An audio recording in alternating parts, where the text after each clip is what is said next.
Assalamualaikum warahmatullahi wabarakatuh.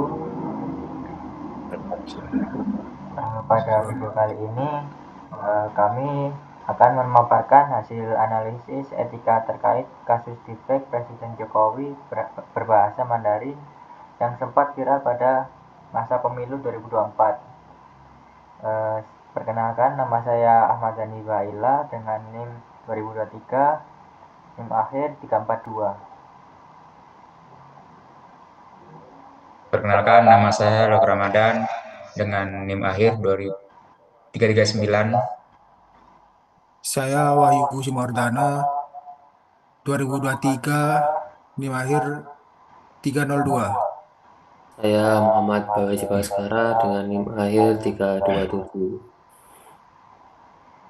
Jadi kasus ini kami bahas dari sisi etika cyber, tanggung jawab moral, serta rekomendasi dan regulasi untuk mencegah hal serupa di masa depan.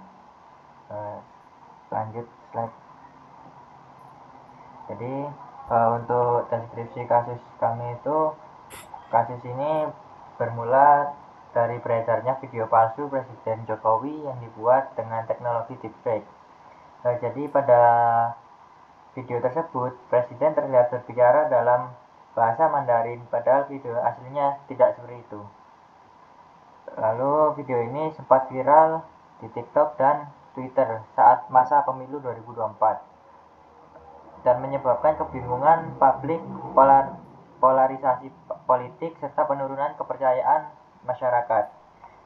Dan pihak yang menjadi korban di sini bukan hanya Presiden sebagai individu, tapi juga publik yang menjadi target disinformasi. Selanjutnya untuk jenis AI, teknologi yang digunakan adalah Artificial Intelligence berbasis deepfake, yaitu berupa pemalsuan video menggunakan wajah dan suara seseorang dengan hasil yang sangat meyakinkan. Pada slide ini kami menampilkan perbandingan antara video palsu dan video aslinya untuk menunjukkan seberapa realistis hasil manipulasi yang dibuat. 我不惜填表，觉得麻烦浪费时间。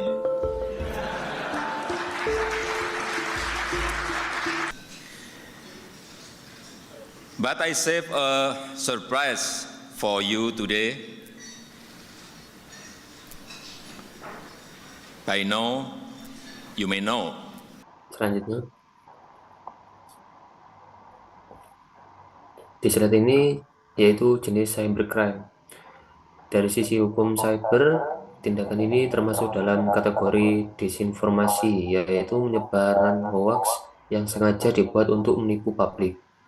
Deepfake ini juga bisa dikategorikan sebagai pencemaran nama baik dan pelanggaran pasal 27 dan 28 UU ITE karena menggunakan identitas seseorang tanpa izin dan menyebarkan kebohongan yang bisa merusak reputasi.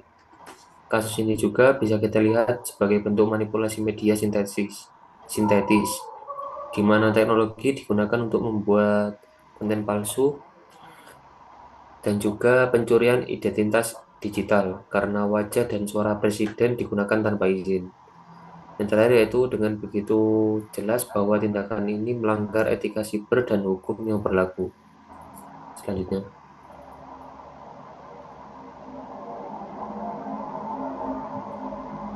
Untuk selanjutnya, analisis cyber etik atau tindakan dan kerugian.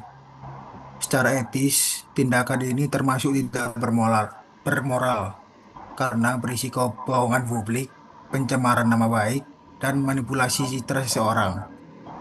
Selain itu, penyebaran video semacam ini bisa menimbulkan keresahan sosial dan politik di masyarakat.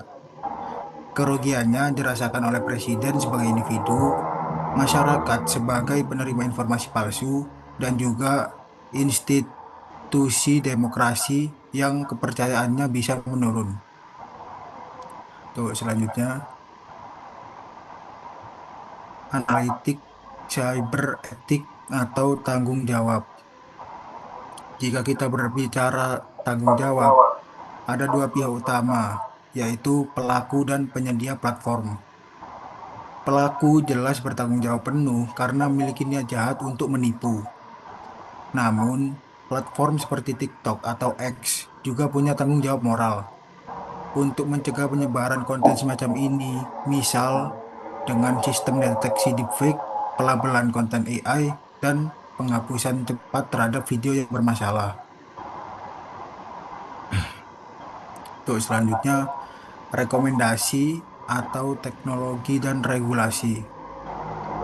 Untuk solusi, dari sisi teknologi bisa diterapkan digital watermarking, yaitu tanda air digital yang menandai bahwa video dibuat oleh AI.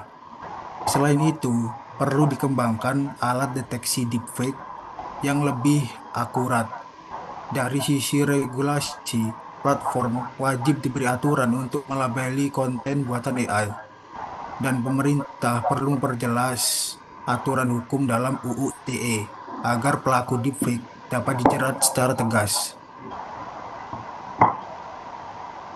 Selanjutnya ada rekomendasi untuk publik dan juga profesional IT.